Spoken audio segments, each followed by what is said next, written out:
नियमानम भयोदिग्नाम, वो बेचारी रोने लगी जैसे कुररी पक्षिणी रोती है, वैसे रोने लगी। ऐसे बुरे दिन आ गए कि हमारे पति नहीं हैं। अब देवताओं ने इस बात का प्रचार कर दिया वो मर गया।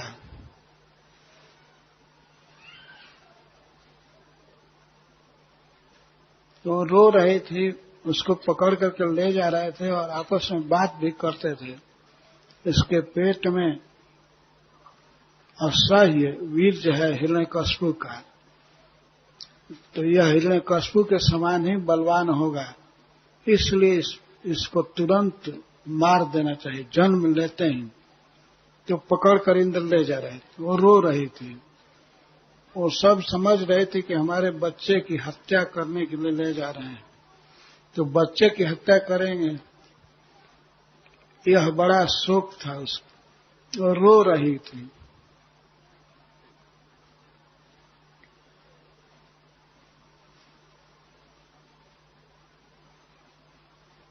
वास्तव में शास्त्र कहता है कि पति ही अपनी पत्नी के उदर में पुत्र बन करके आता है।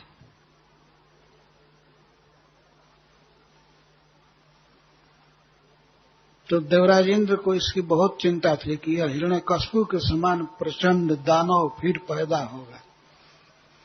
तो ले जा रहे थे, वो भय से रो रही थी कुररी पक्षी के समान। तब तक अकस्मात भगवत प्रेरणा से श्री नारद जी उस पर मिल गए, पर उसी पथ में, रास्ते में, जिस पथ से देवराज इंद्र कयाधु को ले जा रहे थे, उसी पथ में श्री नारद जी मिल गए। और नारद जी को देखकर प्रणाम किया देवराज इंद्र ने। तो श्री नारद जी कहे, प्राह मैनम सुरपते, संबोधन के, हे देवताओं में सबसे श्रेष्ठ, अरे तुम देवराज होकर के एक स्त्री को ले जा रहे हो, इसको मत ले जाओ। माँ ये नाम, इसको मत ले जाओ। क्यों? क्योंकि यह अनागस है, हिरण्यकश्यप की पत्नी है, लेकिन बेचारी इसने कोई पाप नहीं किया है, अपराध नहीं किया है तुम्हारा, इसको छोड़ दो। मुंच मुंच, इसको छोड़ दो, छोड़ दो। सतीम पर परिग्रहम, यह पर पत्नी है, दूसरे की पत्नी है और सती है, इसको मत ले जाओ, छोड़ दो। तब देवराज इंद्र नारद जी से कहते हैं, आस्तेस्या वीर्यम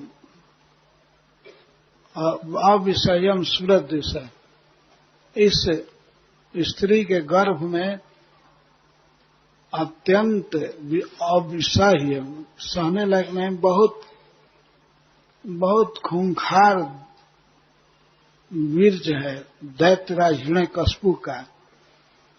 इसलिए मैं ले जा रहा हूं अपने आश्रम में, स्वर्ग में, अपने धाम में।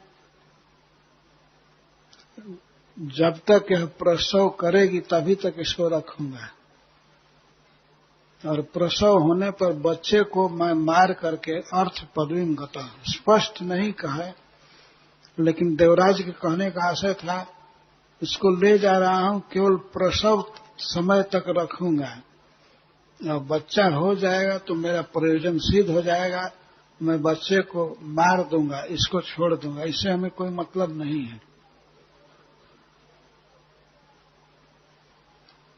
अतः आप छोड़ने के लिए मत कहिए।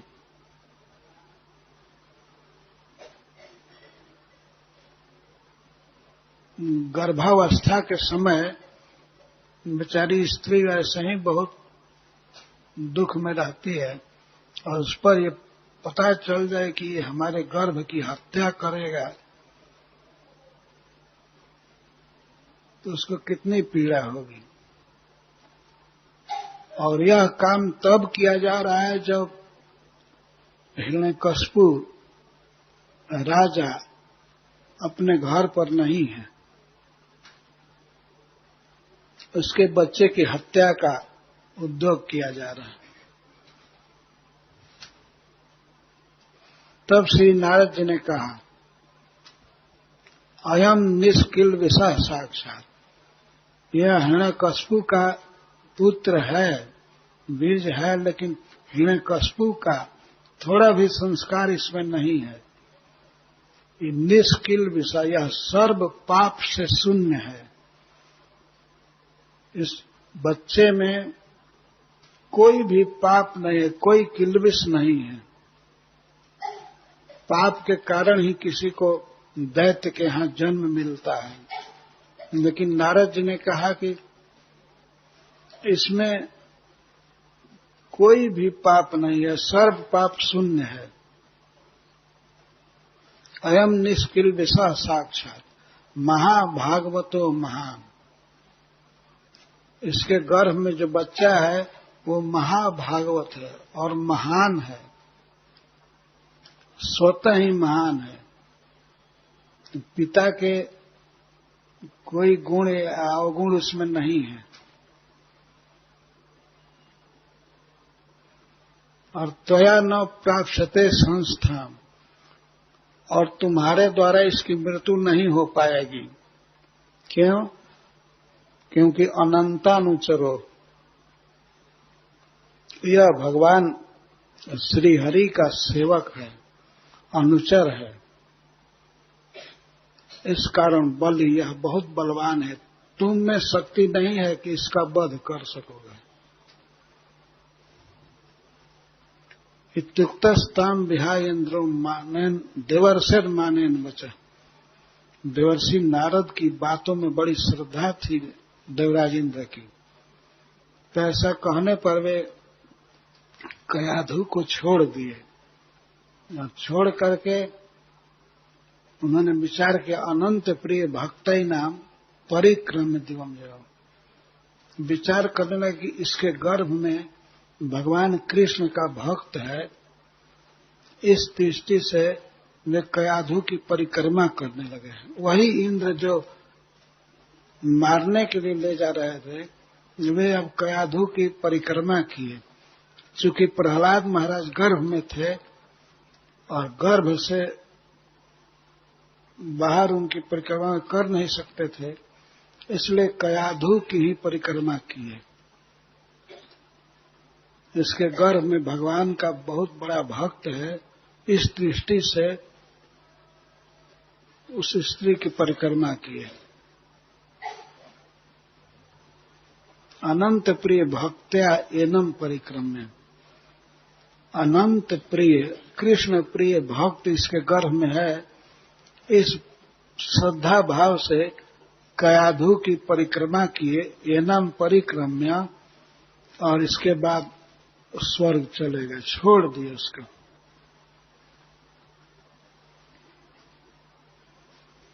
वही देवता जो बच्चे को मारने के लिए ले जा रहे थे कयाधु को, जब सुने कि भक्त है गर्भ में, तब उनका भाव बदल गया। पहले वे सोच रहे थे कि मेरा शत्रु हिरण्यकशिपु है और हिरण्यकशिपु का संस्कार लेकर के बच्चा जन्मेगा तो यह भी एक सेकंड हिरण्यकशिपु ही होगा। लेकिन जब उन्होंने सुना कि नहीं, यह वैष्णव जन्म ले रहा है, भगवान का भक्त, तब उसके प्रति श्रद्धा उत्पन्न हो गई।